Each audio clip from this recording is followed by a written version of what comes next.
Welcome back to the channels. My name is Thomas Fletcher and I'm the host of both the LCSW Network and the Military Social Work Network.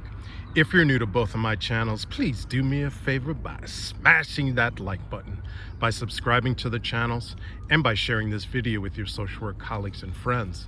The purpose of both of these channels is to create a community of hope and support where social workers can come for relevant news, information, and inspiration. Welcome back to another episode of Ask a Military Social Worker.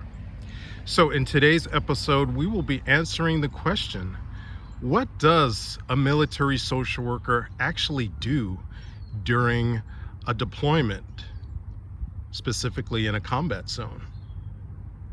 Okay. So my regular disclaimer, this video is not being sponsored, endorsed, or promoted by the military or by any governmental agencies, and the views and opinions stated in this video are mine alone. All right.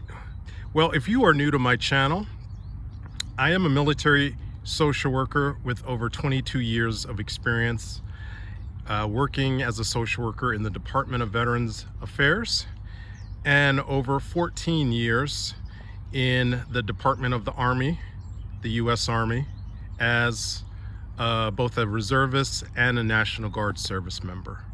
Okay, and way back in, seems like another lifetime ago, but back in 2021, I actually had the opportunity to deploy to the Middle East Central Command, where the current conflict is happening in Iran. And I served on all the bases that are, I've served on several bases now that are getting attacked by Iran. So I did want to talk about what do social workers do in a combat deployment zone, okay? Specifically in a Combat Operations Stress Control Unit, or COSC. Okay, so the purpose of the Combat Operations Stress Control Unit is to be a force multiplier for our troops that are in combat zones, right? So we're not there to necessarily treat mental illness. Although when we do diagnose that maybe somebody got through the Soldier Readiness Program, SRP, and maybe they weren't forthcoming with any pre-existing diagnoses, and something may happen when they get to combat theater, combat operations, and if they had a mental illness that was in remission, their symptoms may come out. And in those situations, the Combat Operations Stress Control Unit is responsible for making sure that that soldier gets returned back to the States for, appropriate treatment.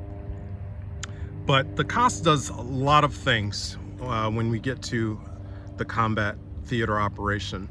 One of the first things that we do is we educate the commanders in theater that we're there, and we let them know that we are there to be of service to the men and women that are in the area of operations.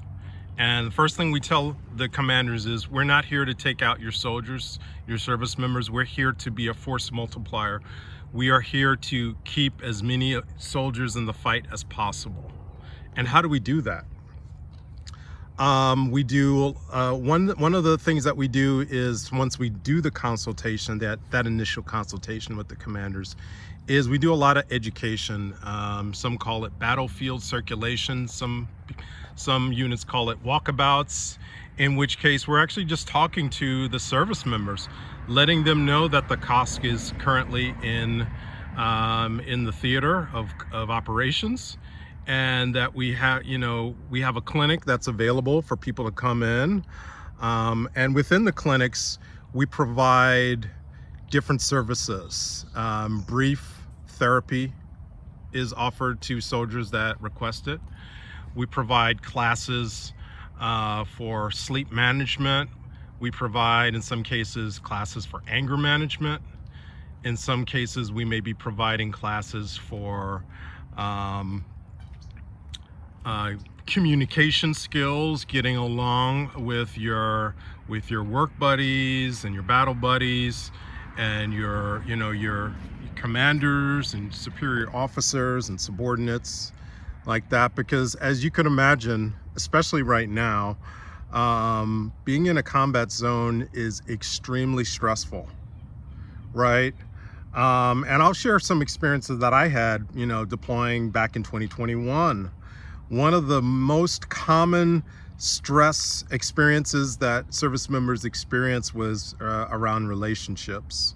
Relationships with coworkers in combat, in the theater of combat operations, relationships with their subordinates, relationships with their superiors, as well as relationships with family and significant others back home. Right, so we provided a lot of brief problem-solving therapy, solution-focused therapy to help people utilize better coping strategies, right?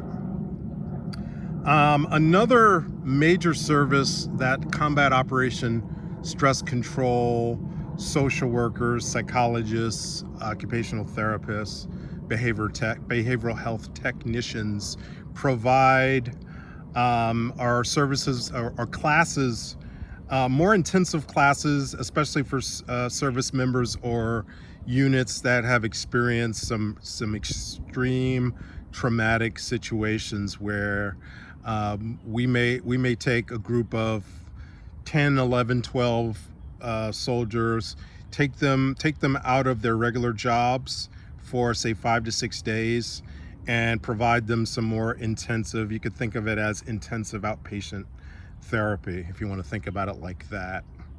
And again, it's around a lot of problem solving, solution focus, sleep hygiene, sleep management, anger management, communication skills, to give soldiers, especially soldiers that have experienced a lot of traumatic experiences, just to give them a 5-day reset or restoration, and then they go back to their duty stations after they complete those that 5-day restoration class, right?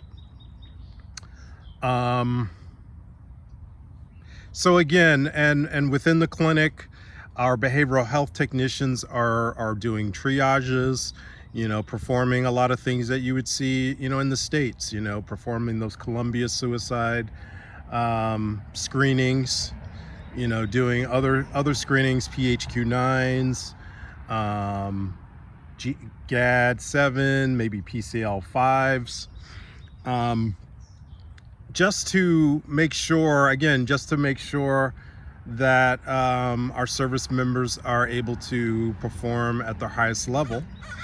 And in those situations where, there are situations where soldiers do become suicidal, and in those situations we have to hospitalize them, and we have to inform their commanders that they're no longer fit for duty. And that's another service that we provide. There are situations where a commander may decide, like, hey, I have some concerns about this service member, and I am going to do a command-directed evaluation. As a commander, I'm going to direct this service member to be evaluated by the Combat Operations Stress Control Team. And when that happens, we do those evaluations, and there's a specific form that we have to complete. And then we provide the commander with the results of that command-directed evaluation. Is this person fit for duty? If they are, then they return to their duty. And maybe we have recommendations like, okay, this soldier is fit for duty, but they could strongly benefit from sleep management classes, anger management classes, maybe some just more downtime, more recreational activities. Right? And that's another thing that the Combat Operations Stress Control Team, especially our enlisted behavioral health techs, are very instrumental in organizing those MWR activities, promoting those MWR activities that do happen in certain bases, not in all bases, but you know, the bigger bases will have MWR activities, and just again letting the service members that are in the combat zone know, like, hey, there's volleyball on Thursday, there's karaoke on Wednesday, you know, there's basketball game on Monday, there's a 5K on Sunday, you know, and all these activities actually happen, believe it or not. Again, because it's very important for service members to have some healthy outlets for stress management. Okay. So we're going to stop here, but let me know your thoughts if you have deployed either as a behavioral health, combat operation stress control, social worker, psychologist. Let me know if I left anything out. Again, this is not a complete list, but these are the highlights. These are the highlights, right? Also, if you deployed and you as a non-behavioral health service member and you utilized any of these services, I'd love to hear your comments, your experiences, positive experiences, negative experiences, right? But I'm going to stop right there. I want to thank you all for watching this video. For all the social workers and other licensed mental health professionals, thank you for the work that you do every day, for your clients, for your agency, and for the profession. Please continue to support each other and yourselves. Bye for now.